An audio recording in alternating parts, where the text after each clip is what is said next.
Hey everybody, welcome back to the Live Ultralight podcast. Today we have a very special guest, Matthew Nilsson on. Matthew, you've been the executive director of the Arizona Trail Association, or the ATA, since 2012. The ATA, for those that don't know, is a nonprofit organization whose mission is to protect, maintain, and enhance and promote the Arizona Trail. It's an 800-mile scenic trail that spans the entire north-south length of the U.S. state of Arizona, obviously. For those of you that don't know what the Arizona Trail is, I feel like it's getting more famous. So whatever you're doing, Matthew, is definitely working. And I'm going to throw you a really difficult question right out of the gate, which is just, why should someone want to consider hiking the Arizona Trail? Top reason. To get away from everything else in life. I think that's one of the things that long distance trails provide, is a nature immersion experience that you would never get otherwise unless you dedicate the time to getting really far out of your comfort zone, really away from the comforts of life, family, work, and all of it, to really reconnect with what's most important. So whether it's the AZT or the PCT, the Continental Divide, I feel like all these long distance trails, especially national scenic trails, exist as an opportunity for people to stop what they're doing, or when they're at a transition phase in life, and then just to go for a long walk, or in the case of our trail, a long bike ride or a long horseback ride, just to get out there and remember what's most important. Yeah, you hit on a lot of amazing things there. I think the Arizona Trail has a lot of differences too, compared to a lot of the other trails out there, that I really want to dig into, that might make it more interesting or seasonally more interesting, things like that. But the way you just spoke right there, Matthew, it seems like you've done some long distance hiking. Is that true? I have. Before taking this job, all of my professional pursuits were all based around the outdoors. So whether that was outdoor guiding, outdoor photojournalism, youth outdoor adventure programs, I spent all my time outdoors, because what I found is that, like, nature was my greatest teacher. I was the happiest version of myself when I was out there. And so now, within a leadership role within this organization, I don't get outdoors as much as I used to, but I'm willing to take one for the team now to make sure that this trail is protected and maintained, so that other people can get out there for a day or for a weekend, or for, kind of the adventure of a lifetime.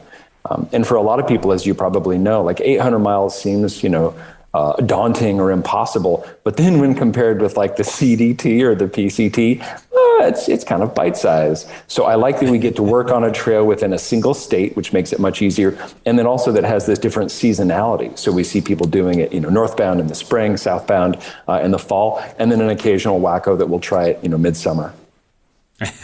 Yeah, you'd have to be pretty crazy to try that midsummer. That's for sure. Yeah, it is just an interesting trail in that perspective, though, where it is in a single state.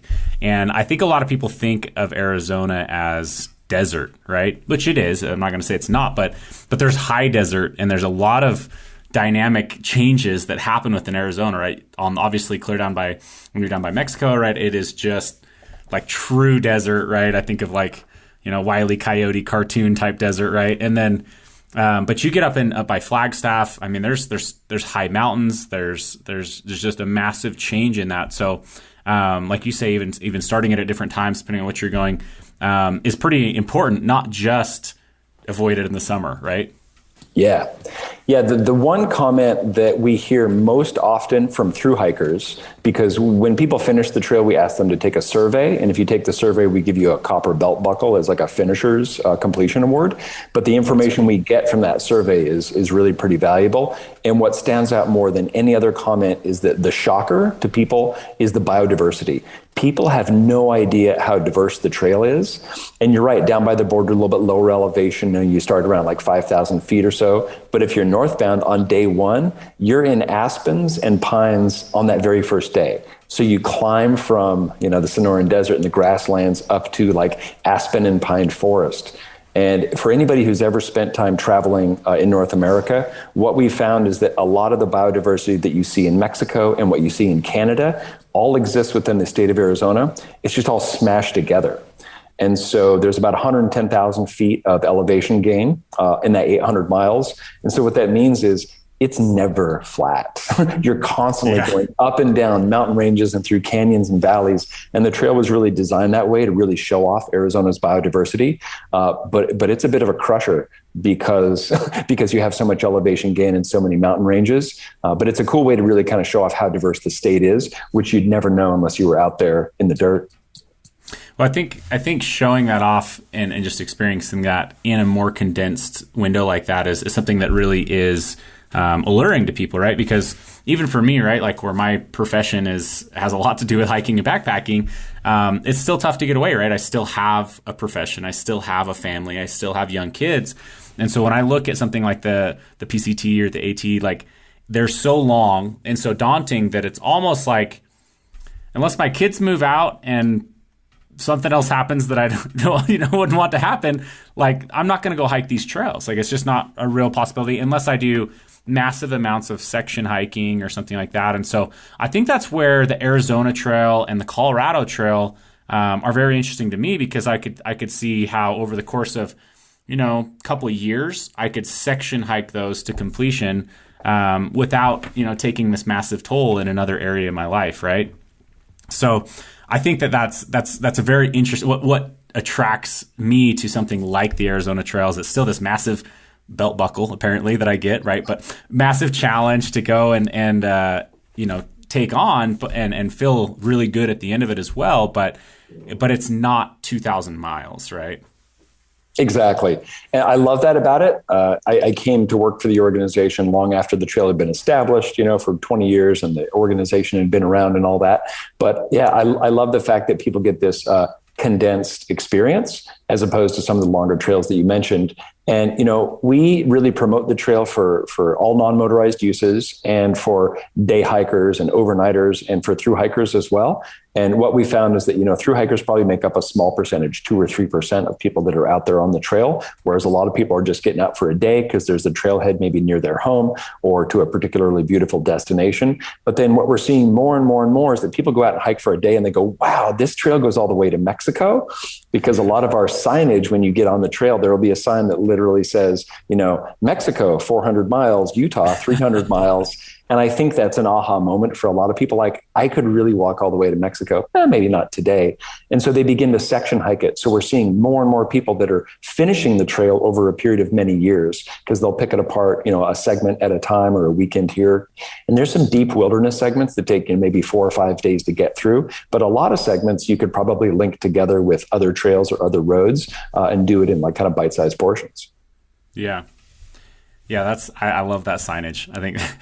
I think that's really great. And it would be very interesting to people to see that, right? And just start getting the wheels turning. Because I think when it comes to long trails, a lot of it is just people wrapping their heads around it. Because some people will hear it and maybe just instantly latch on, and other people are going to hear about the distances, and it's going to be years and years of them like wrapping their head around that concept of like, maybe I could go do that. Maybe that is something that's interesting to me. And I think eventually we're going to have to get you to move to Utah, and we'll work together on building a Utah trail, just to either continue on or just a totally different route, right? Because I think there needs to be more of these. I think it's really amazing. But maybe actually, you also mentioned there that there's motorized or non-motorized use and stuff, right? So like, what percentage of the trail is getting used by not just hikers or foot traffic? Yeah, it kind of depends on which trailhead we're looking at or which community, because there are most segments of the Arizona Trail that are outside designated wilderness are open to mountain bikes, but the riding is so hard because these trails weren't really designed or built with mountain bikes in mind. All the new segments that have been built over the past, say, 15 or 20 years have been built kind of to equestrian standards. And so by doing that, the trail's a little bit wider, the corridor is cleared a little bit more. And so it's also a little bit friendlier to, say, mountain bikes as well as hikers. But overall, I would say if we look at finishers, people that are finishing the trail, still about 65 to 70% are on foot. And then that other like 29, probably close to 30% would be on mountain bikes. And then there's a few people that do it on horseback. But long distance horsebacking trips are logistically very intensive. And the biggest resource concern on the AZT for everybody is water, where you get it, how reliable it is, its quality and all that. And I think, you and I are only going to go through a couple gallons a day, whereas horses are looking at like 5 to 10 gallons a day. And so depending on the year, rainfall, drought conditions, and things like that, it makes it a little bit more challenging for people to do on horseback. Yeah, that's a really interesting aspect. And recently when I was I went out to the Appalachian Trail and hiked on that trail, and about halfway through, we realized just how valuable there's an app called FarOut really is, right? we were way over carrying water in the beginning, and then just even things such as campsite selection, so on and so forth. It was by the end, it was like the moment we heard about this or got more like on trail, we should have just downloaded it and gone straight from there because it would have saved us so much time. Does FarOut have an app, or is that all resources that you guys provide, to hikers to just help with some of that water, situation? Yeah, FarOut and I partnered a few years ago. Then it was called Gut Hook Guides. I had dreamed about putting together an app for the Arizona Trail. Navigation, obviously, but mostly about water sources. And then how do we report on like quantity, quality, reliability, and those kinds of things?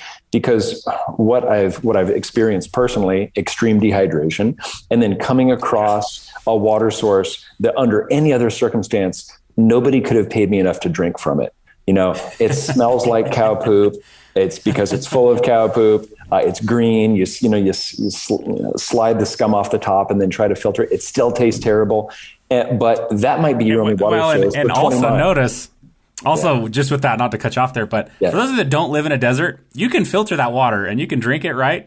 But your filter will smell and taste the same forever. Forever. I'm telling you, your filter's done. Like if you choose to do it, you're getting a new filter.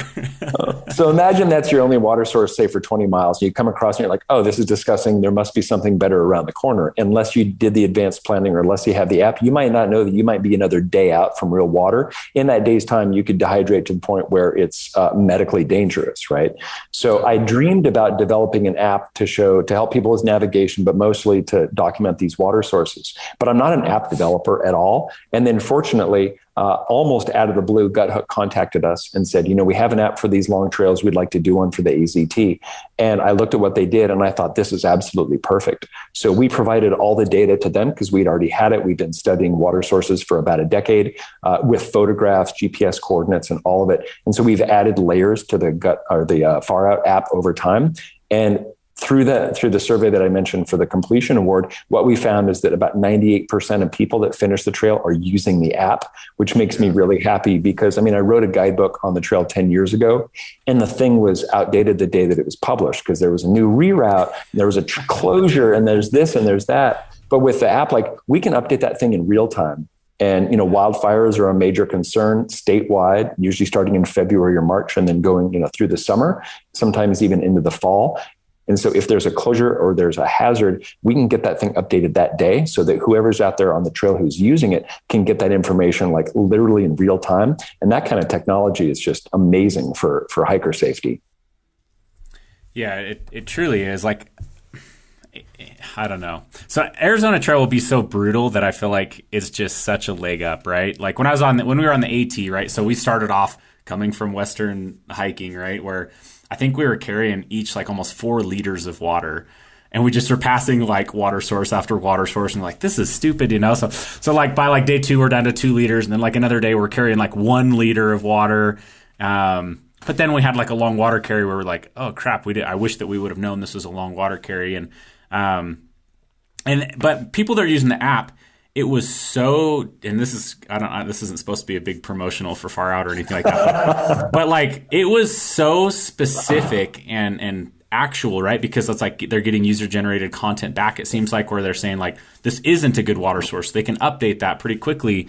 And anyways, it literally felt like all these people that had the app had a guide walking the trail with them. It was that specific. It was better than a guide, right? Because it's just so much more real time. And on a trail like the Arizona Trail, where water is such a predicament, I can't imagine not getting a hold of something like that. A resource like that would be absolutely critical. And it's really cool to see you guys partnering to supply that because you're just enabling so many more people to get out there on the trail, right? Exactly, and doing it safely. Let's be honest, the trail is hard enough as it is. Between the sun and the extreme conditions, you can go from boiling to freezing in a single day. It's rocky. It's, just on and on and on. By having a little bit more information, it's not making it any easier. It's just making it a little bit safer. And I love the fact that we've been able to partner with them to provide data. And then, like you said, there's user generated content. And so if you're 2 days ahead of me, I can look at your comment and you can say oh, this water source is dry, or, it's flowing and wonderful. So that really kind of helps with planning. And it sounds like a lot of people who do the AZT, they might have some destinations in mind. Oh, I want to see this particular canyon or this area. But once you're out there, it really becomes a water source to water source. I mean, that becomes your focus. And as dire as that may sound, there's also something really pretty cool and beautiful and elemental about that, because you're thinking about, where am I going to get my water? Now, how many times during the day are you thinking, where am I going to get my water in normal life? You're not. It's always available, but it's like essential to life. So I think it's good, to kind of help people get recentered on what's most important. Yeah. And a lot of times where the water sources are, there's an aspect of beauty, there in and of itself too. So that is a pretty interesting thing. I will say I think about water a lot, but I also can consume a lot of water, right? We fast packed the Grand Canyon in May, and on day one we did 38 miles, and I consumed 12 liters of water, and I was like, not enough water still, right? Which like is mind blowing, right? When you really think about people that maybe have never consumed that much water. And I later ran a different race in ultra, and it was just the same scenario. Like I sweat a lot, and so I'm constantly thinking like that. But if you're looking at these trails, having something like this is so enabling too, because for me, planning is like one of the number one things that'll keep me from doing something. If it's too overwhelming to plan, sometimes it's just like, I just don't have time, or I don't get it personally. Like some people love to plan. They get a lot of enjoyment out of planning, and I might get some out of it, but like if it's too overwhelming to plan, I just won't do it. Like it's just like, I'll look for something easier, or I'll wait till someone else plans it, and then I'm super happy to go and execute, right? But I think that's just a massive, massive tool you guys have put together. But I'd like to hear a little bit more about just what the Arizona Trail Association is, your involvement. Obviously, you guys have been doing amazing work. You're kind of opening up this trail more and more, and just getting more and more traffic. And I love the purpose of what you kind of touched on. I'd like to circle back to that too. But maybe explain what the Arizona Trail is, and just at a high level what it's really trying to accomplish. Yeah, you mentioned our mission, right? Essentially protect, maintain, promote, enhance the Arizona Trail as a unique encounter with the natural environment. And the organization was formed initially to kind of help build this trail, because it was a concept that came before the trail existed and before there was an organization. Like, wouldn't it be nice if there was a long distance trail through the entire state of Arizona, really inspired by Appalachian Trail? And then in looking at a map, it was like, well, there's already a bunch of trail on the ground. What if we just linked it together? That was really kind of what started it all. And so that building those little segments is what the organization was focused on for almost 20 years. And then once the trail was completed in like 2011, then, really that's when the organization hired me and said, trail construction's done. Now we need somebody to protect and maintain it. That's the hard part. And so we've really been focused on those two elements. But then when I look at the quality of trail compared to like Pacific Crest Trail or Pacific Northwest Trail and some of the others, using existing trail that's been on the ground for a decade or sometimes a century is not the best route, because it wasn't intelligently designed. It wasn't designed for multiple uses. Sometimes it was an old like animal trail that was improved for recreation on Forest Service's lands. And then the trail was also linked together by a bunch of dirt roads, which if you've ever been on a long distance adventure and then you're sharing a route with motorized traffic, kind of takes away from the experience. And Congress says that when it's a national scenic trail, it's supposed to be non-motorized. So we've been doing a lot of trail construction over the past, say, 5 years, specifically to find those dirt road segments and then to build single track nearby. And those have been really rewarding, because in a way, we get to really design the route from point to point with all these things in mind, like, where are the best views? Where are the water sources? Let's think about wildlife corridors and cultural resources. And so I feel like the trail we built recently is really high quality. So it's been fun to like enhance the trail, the best that we can. But high level, really what I believe to be true is that, people will only protect what they love, and they only love what they have, what they know really well, or they've had intimate experiences with. So my goal is to get as many people out there as possible to experience this trail, and not just the trail, because the trail is just an access really to like these incredible landscapes. And if people have an amazing experience within these landscapes, they're more likely to like volunteer to help maintain it, vote to protect it when there's opportunities for that. And so the goal has just been exposing people to the landscapes, whether it's in their own backyard, close to home, if they live in Arizona, or using this as an international destination. Because as you know, the trail goes through Grand Canyon, Saguaro National Park, Gila River Canyons, incredible mountain ranges that most people have never heard of in southern Arizona. And so it's more of like a pathway for personal transformation. Like I joke all the time about rewriting our mission statement, because although we are a trail organization, we engage thousands of volunteers to help maintain it. What we're really doing is protecting this pathway so that people can have like these transformative experiences. Yeah.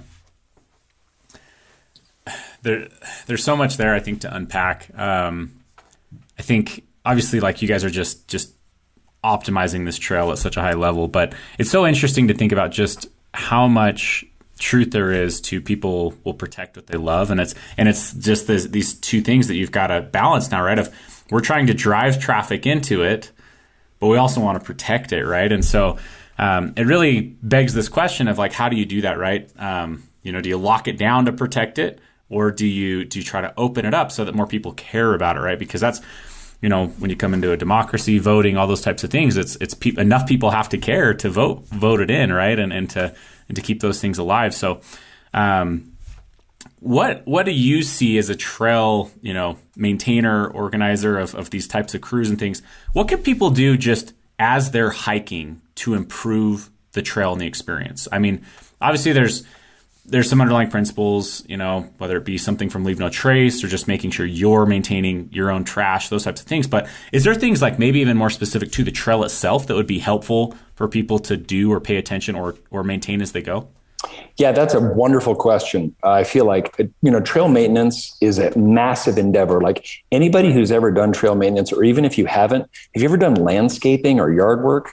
Okay, now imagine doing that in the most extreme climate, 40 miles from the nearest trailhead at a high elevation, just completely inaccessible terrain. That's really what we're tasked with. And when I say we, it's the thousands and thousands of volunteers who help maintain the trail every year. But what we know is that a lot of people aren't going to want to carry heavy tools and hike way into the backcountry to do something like that. And we have to maintain all 800 miles. So we developed a really basic way for people, whether it's through hikers or that are going out for the weekend, if they want to bring like loppers or snippers or like a small handsaw, we provide those. We'll mail to your home a trail tool and a pair of gloves and a waiver, but then also just instructions on the best way to maintain a trail when it comes to brushing. Because I really think that the long-term maintenance of these trails is in the hands of the many. Like we don't need to be there to remind you to wear a hard hat. We don't need to be there to oversee everything. Like that's important when we're doing large events. But really, I think that if I look 10, 50, 100 years, into the future, I think that these long distance trails are going to be maintained by the community, whether that's people from the town that live closest to the trail, or for those of us that are in the trail community that care enough to kind of give back a little bit. So I'd say a lot of trail organizations have lots of opportunities, and whether that's through donating or volunteering, but then also I think just being out there and having those amazing experiences and then sharing them with others, because so often I think we, at least in 2022, and I'll only speak for myself, I squeeze in these outdoor adventures whenever there's a little bit of free time. And a few times a year, I'll prioritize them, for a trip or an adventure or something like that. But oftentimes I'm just squeezing in these nature immersion experiences as like supplemental to my life. And then I'm back to work and got to pick the kid up and I got this thing. And I don't share those experiences with others. But I think that's important to remind people that we should be prioritizing time outdoors, call it self-care, whatever you want. But I think that when we make time to be outdoors, the investment in self, family, community is huge. And it's not something that's recognized often enough. And sometimes we feel guilty for not working, right? Who wants to hear about the last time Matt went on a hike or whatever? The reality is when we share that with people, maybe it's a reminder that like, I prioritize this and it's important, and maybe you should make time for it as well. And if you can't make time for it, then join me. Come out with me the next time, something like that. But we're not seeing overcrowding. on the AZT. I think that it has become more popular. You're absolutely right. We try not to tell people about all the secret spots, and there's these deep wilderness areas that will always have very few visitors. But I do think that the more people that find out about the trail, and whether they're using it for an hour or a day, the use is so dispersed that it's not an issue, at least not right now. And I would rather more people know about it and care about it. And then if we're finding in 10 years that, wow, there's a lot of people on the AZT, well, guess what? There's 100 connector trails that will take you to other areas. So if you want like opportunities for solitude, those are always going to exist, especially in the West. Yeah. Yeah. So there's a few questions I want to ask on from there, but sticking with the maintenance side of things, I think that's incredibly forward thinking to mail out, things like that, the loppers and whatnot. Is that kind of what you're seeing the most beneficial, is just for them to maintain vegetation? Because one thing about it is people think mountains are good at growing, vegetation, but really I think they're good at growing rocks, right? Like, especially down there where you get like flash flood type storms, right? You get these big monsoons that roll in and they just erode the trail. I imagine they've got to erode the trail at massive, massive amounts. We see it here in southern Utah, and becomes a massive. Even in the Uinta, in the Uintas, I don't think they make trails there. I think they make dry riverbeds and call them trails. And the second it rains, you're just got a river that you're walking in, right? And so, obviously, there's probably limitations to what people can do for that. So, would you suggest, I guess, per se, that just people trying to keep back vegetation off of the trail is about the best thing they can do as they go?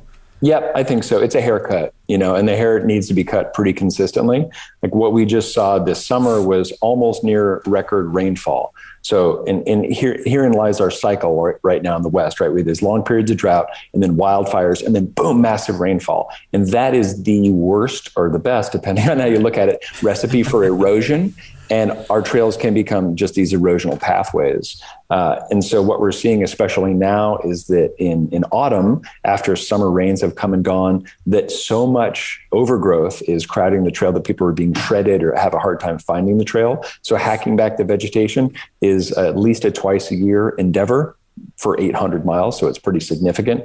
But then the rocks issue is a big one. I drive people crazy. If I'm running, I won't stop and pick up rocks. But if I'm hiking, I spend just as much time either kicking rocks off the trail or picking them up, hoping that somebody has more of a pleasant experience, behind me. But I think little things like that are a really great way to kind of give back. Yeah. I love that. When you talk about the ATA or the Arizona Trail Association, are there full-time people like working within this organization? Is it just you that's full-time, or is it all volunteer?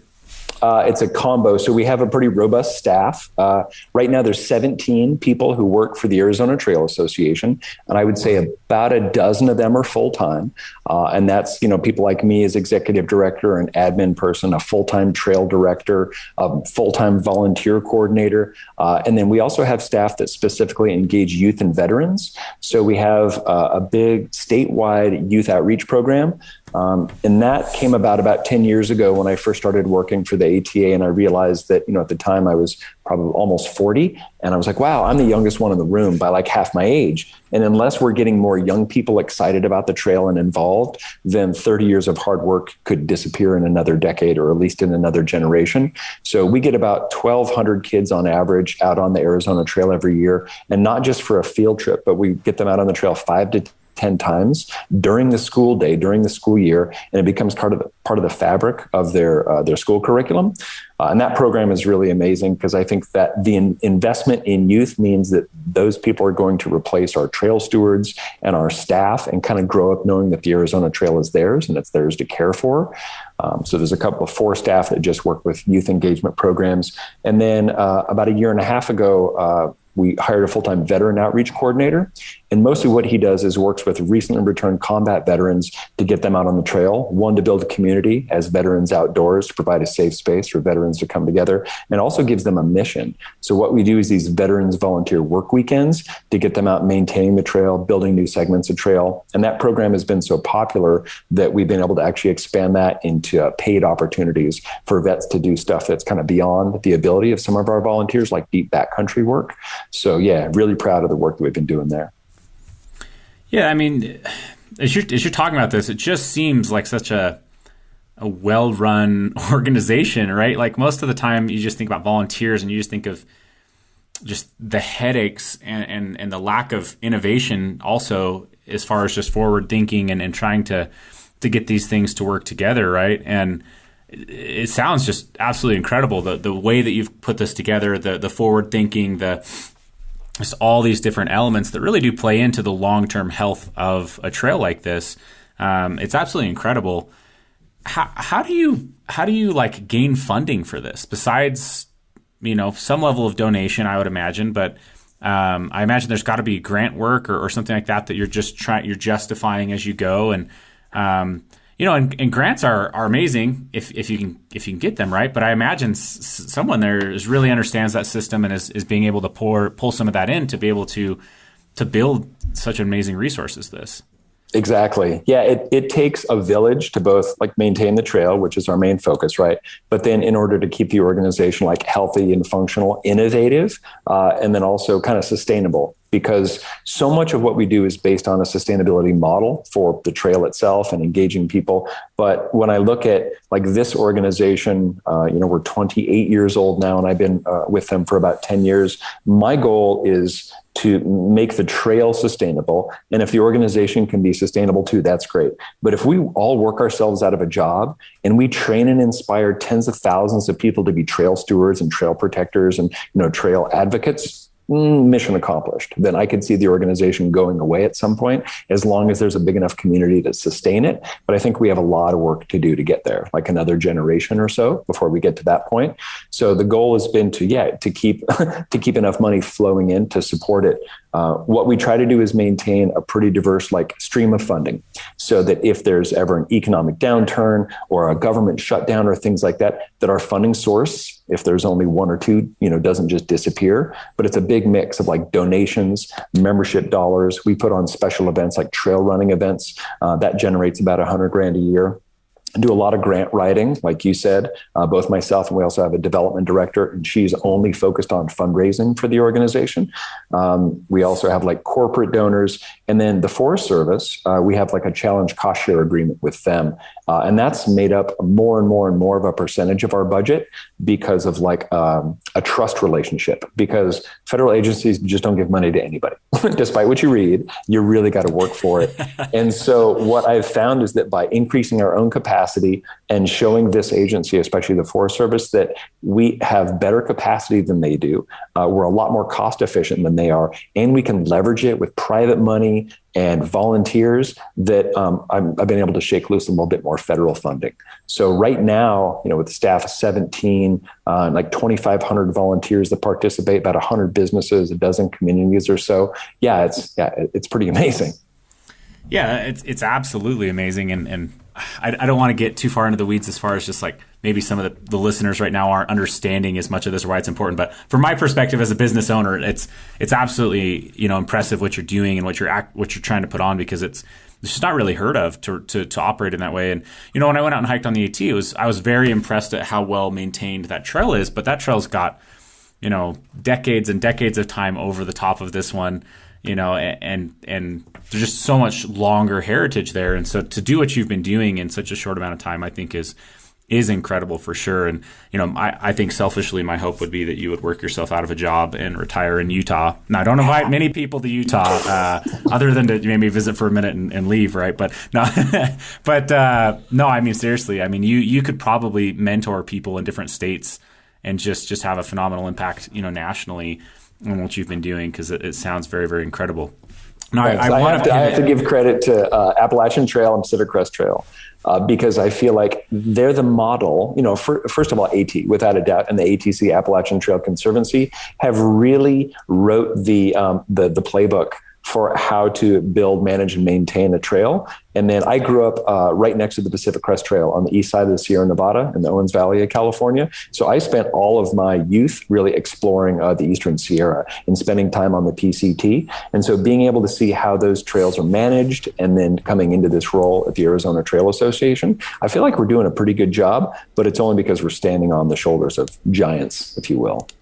Right. I mean, and that's just a sign of a good leader as well, though, is you don't need to create something that's already working, right? And then just building on top of that. So, So I want to pivot back just a little bit to, I mean, one, I feel like we could talk so much about the trail itself, which I do still want to talk a little bit more about that. But you've touched on a few times just the idea of self-care, getting out on trail to disconnect, to connect more with yourself rather than everything around you. And that's been something that's been very top of mind for me lately, is just this, I don't even know how to put it quite into words, but I'll say technology, but even to take it a step more further, I guess it has a lot to do with, I would say, just social media in general, right? Is there's good things that can come out of social media, but far too often when I peel back the layers, I'm not getting value out of it. In fact, someone said this recently that I was listening to. They said that if you don't have to pay for a service, then you are the service, right? Right? Like, so like when you look at Facebook or Instagram or any of these things, like we're the product, right? And we're the consumers, right? And then I turn around and buy ads on the platforms, right? Anyway, so this has been rolling around in my head so much, and I've thought about it for a long time. Like that's one of the biggest things. In fact, in our mission statement at one point, it felt too wordy, but we had written it in there that our purpose was to help people get outdoors to improve, their physical, mental, and emotional health. And it's something that just really resides with me.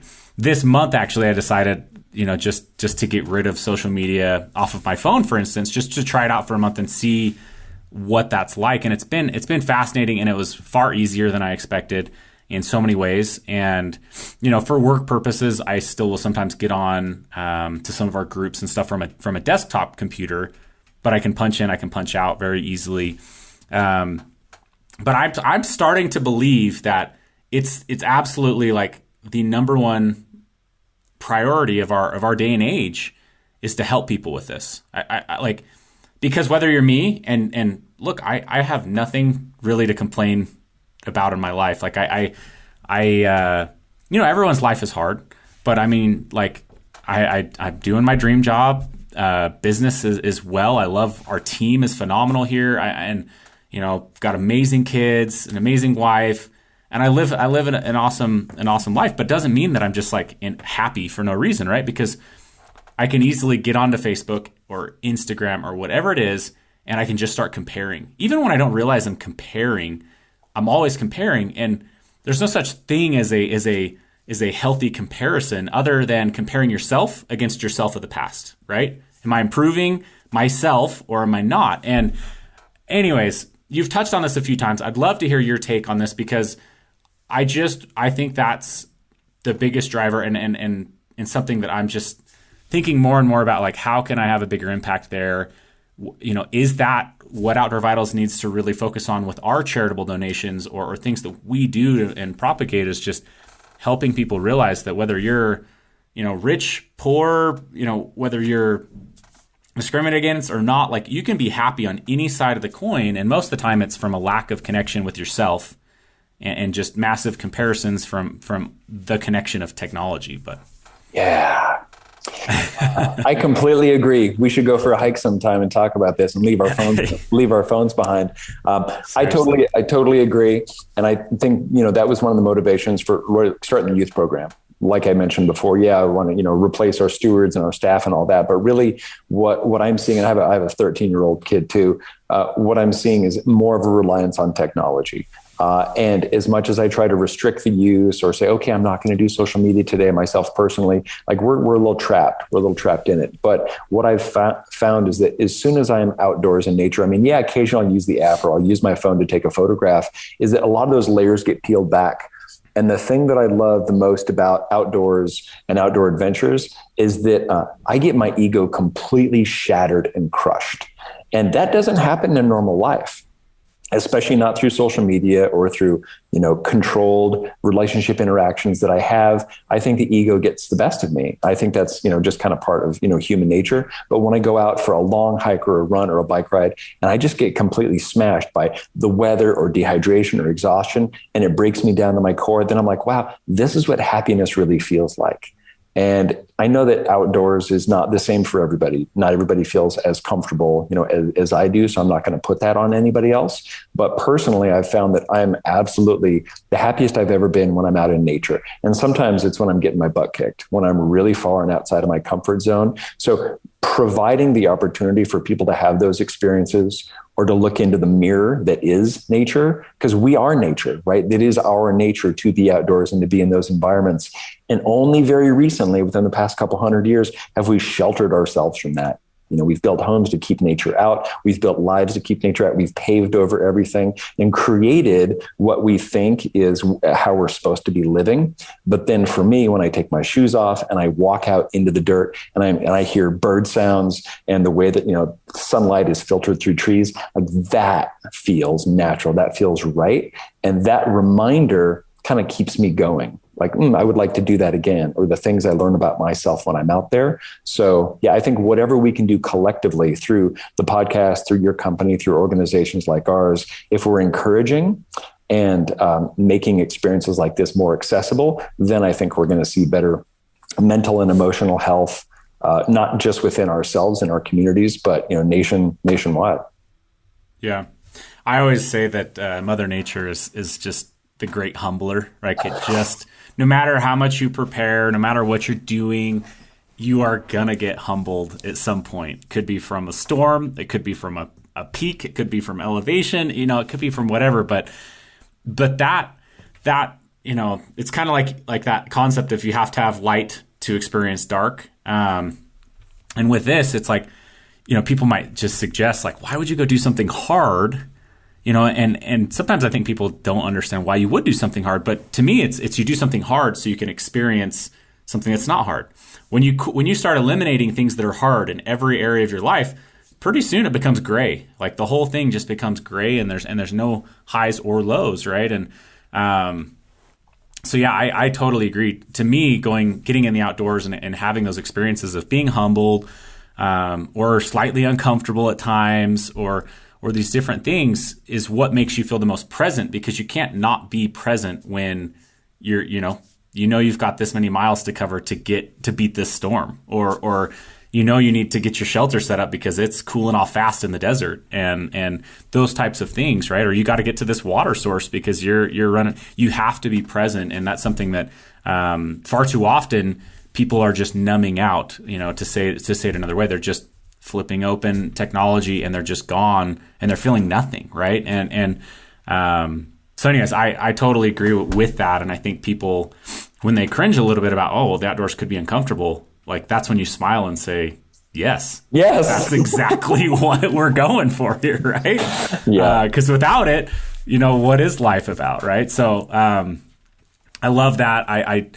I've just been pondering that question a lot as far as just ways that outdoor vitals, I guess, in ways because I'm getting too far in a tangent, but when we do like put money or effort into things, I really want them to be like you said, very self-sustaining and just things that can grow beyond us. We're the spark. We have the ability to be a spark, and I'd rather be the spark than be the constant fuel for something. But we've taken up a lot of your time.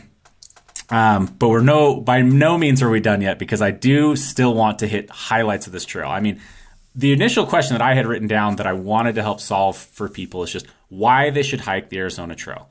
And we've talked about water. We've talked about, the organizing, maintaining, why we should just get outside. But why the Arizona Trail in particular?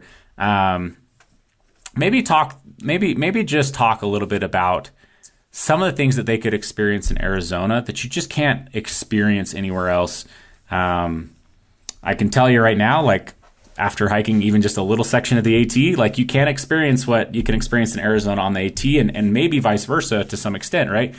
So there's going to be some really unique aspects of the trail. I'd love to hear about maybe some of the top unique features of the trail. Ooh, that's a good one. Thanks for asking that. I feel like Solitude is a big one, especially if you're through hiking or you're out for long distances at a time. And this is something that I love and I appreciate, but not all through hikers like it. Some people have dropped out and not finished the trail because they spent too much time alone and it was uncomfortable. So I feel like still so few people are doing it as a long distance endeavor that there are these opportunities for solitude days where you might not encounter another human. That's kind of unique and really hard to find in 2022 on planet Earth. So I think that's a big one. The other is like the views. I feel like this route was intentionally chosen to be as wild and remote as possible, but to give you access to a town about every week if you're through hiking. So say, unlike Appalachian Trail, which was really designed as a connective greenway between communities, between Maine and Georgia, this is more like, how can we stay as far away from towns and civilization as possible, but then give you access to get into town to get, whatever, clean your socks and get a hamburger. So I think that I just want to point out something on that. I love that aspect because I like the solitude. I'm someone who enjoys that solitude for sure.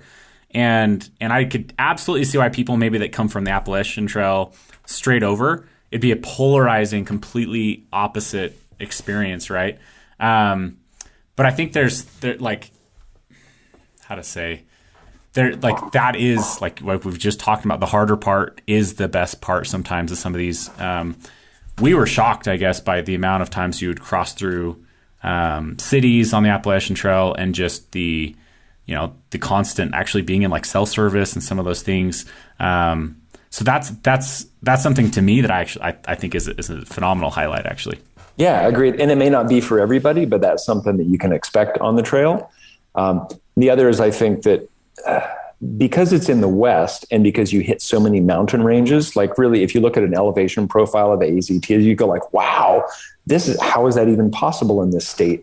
And it's because especially in the southern part of the state, it goes up and down numerous mountain ranges. And so within each one of those, the biodiversity is a little bit unique. And that's because, as change happened over time, sometimes species were isolated to these mountain ranges. It's not always animals, but oftentimes it's plants or cacti or flowers. And so something that grows in the Santa Rita Mountains, 2 days later in the Rincons, you would never see that same plant again. So even though you're in the same zone and you can see that mountain range over there, the things that grow there are just a little bit different. Again, kind of adding to the biodiversity. That's really pretty amazing. And then the fact that you can go from like a cactus-filled forest in the morning to like snow up in the pines in a single day, and do that kind of over and over again over the period of a couple of weeks. I think that's another thing that makes it really unique until you get up, at higher elevation near Flagstaff, and then it's all kind of ponderosa pine forest. And so some people are relieved by that because the trail is finally flat, but then comes Grand Canyon. And I think there's so many cool natural features that make this trail over the top incredible, but Grand Canyon National Park is definitely one of them. You've been there. Most people have been there. It's one of the most visited, outdoor places on the planet, but from the top, right?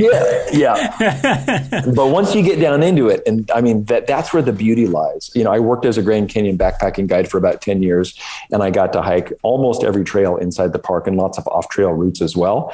And the thing that I love the most about guiding there wasn't just the fact that I got to wake up in Grand Canyon, but what you see within the inner canyon, you would never believe exists when you're standing up on top. Like if you think it's beautiful from the rim, wait until you get down inside it, because it is walking into the earth, and then you walk out the other side a little bit different. I would second that. My parents actually had gone to the Grand Canyon just a few weeks before I had gone and hiked it, and they had actually said things like, "Oh, it's all right," but growing up in Utah, like you see a lot of landscapes like this, and so they're like, yeah, it's good, like, but they weren't like hyping it up by any means, and so when I went and just sitting at the bottom, I'm like, this is 10 times what they had experienced at the top, right? And I had just a completely different experience with that, right? So I would totally agree with that if you've been to the top, go to the bottom and experience that, right? But and along with all of these unique features of the Arizona Trail, what are like the season dates? So like if you're going to start in the spring or if you're going to start in the fall, what are some of those dates maybe to be aware of that just allow you to extend the hiking season a bit? Yeah, I feel like most people, so looking over the past couple of years, climate's a little unpredictable. It's been changing more, but I think that if we look at what's been happening over the past decade, most people who are going to hike northbound in the spring usually start kind of into February, early March. So while it's still dead of winter, everywhere else is like prime time for getting on the Arizona Trail and hiking north. The trick is you don't want to start too soon, because if you get too far north, like north of the north rim of Grand Canyon, if you get there before all the snow is melted, then you're looking at a frozen landscape for almost 100 miles. And sometimes that means post-holing. And post-holing for a mile is the hardest thing you've ever done.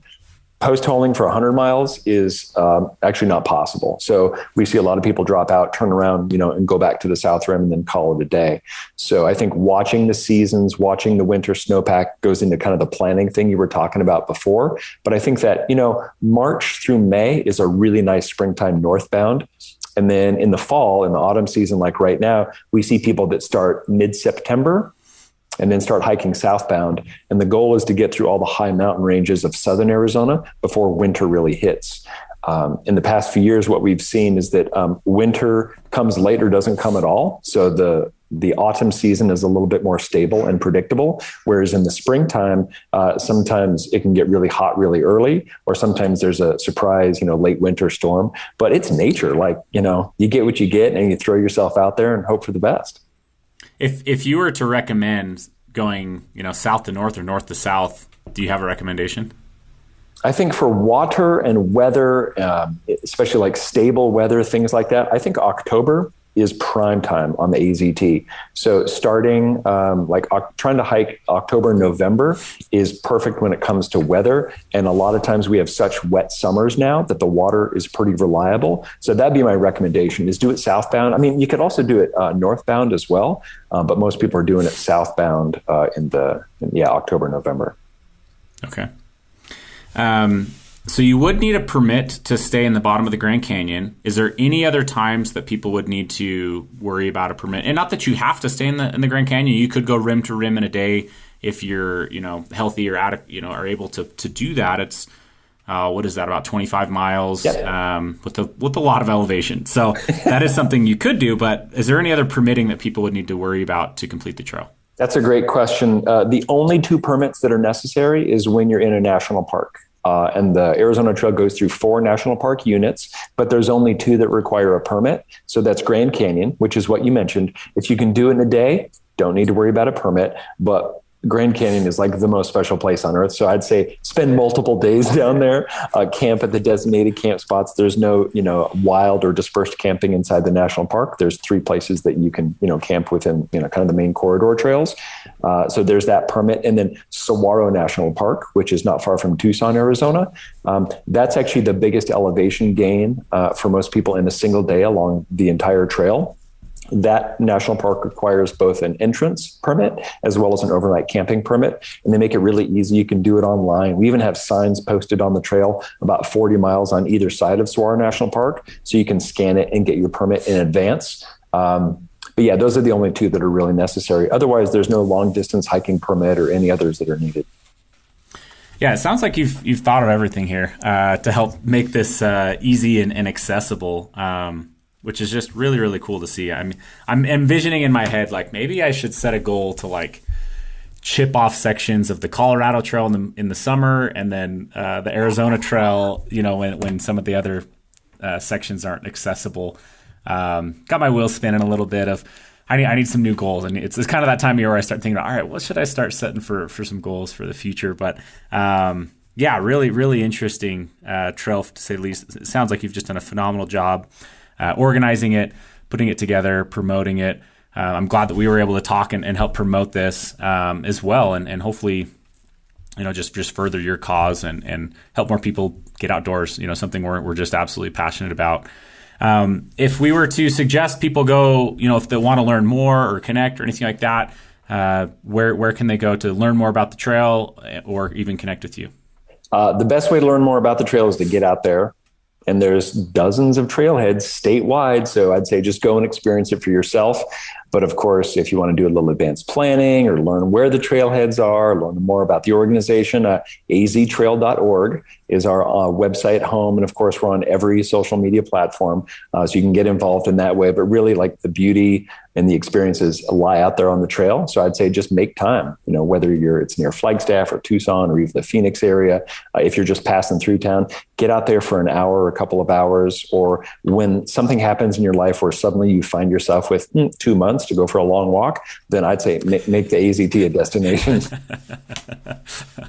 Yeah, next time COVID hits and people have months, right? No. Right. Well, that's phenomenal. I really appreciate your time today. Is there anything that I didn't ask you that you'd like to touch on?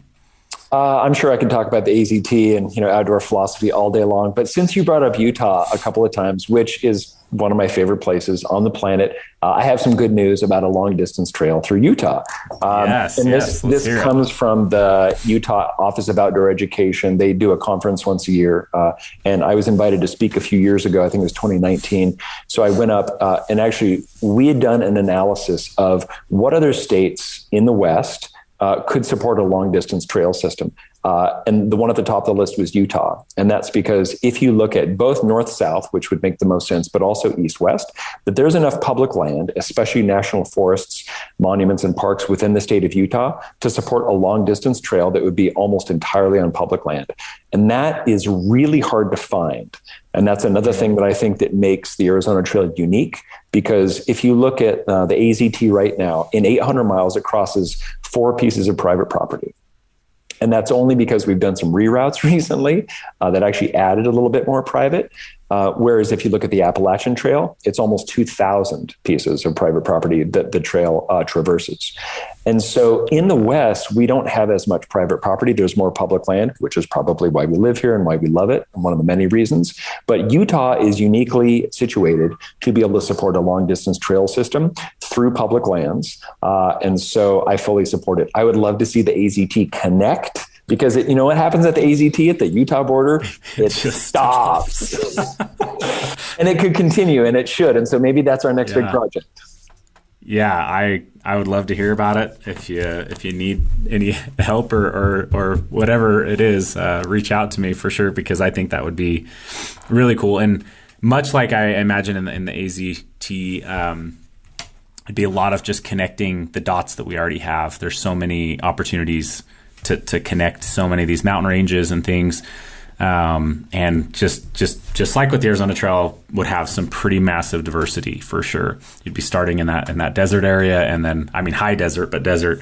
And then just, you could climb up to lots of peaks. So, I think that'd be really cool. So that's cool that you've already done some research on that. I hope that if anyone listens to this, that's furthering this along, that's in Utah already, would love to hear from you and just hear of what plans are in place, if there are any. But Matthew, really, really appreciate it. Love what you're doing on the Arizona Trail. I will definitely have getting on the Arizona Trail in my plans for next year, and seeing what we can do there. And like I said, I think it'd be fun to start piecing together, at least for me personally, some through hikes per se, to section hike some of these as can work with my particular life and situations, right? So if that pertains to you guys, I would also encourage you guys to get out there, give the Arizona Trail a look. I think it's awesome that the seasonality is a little bit more broad, and it is. Arizona, I think, is one of those states that will absolutely surprise you,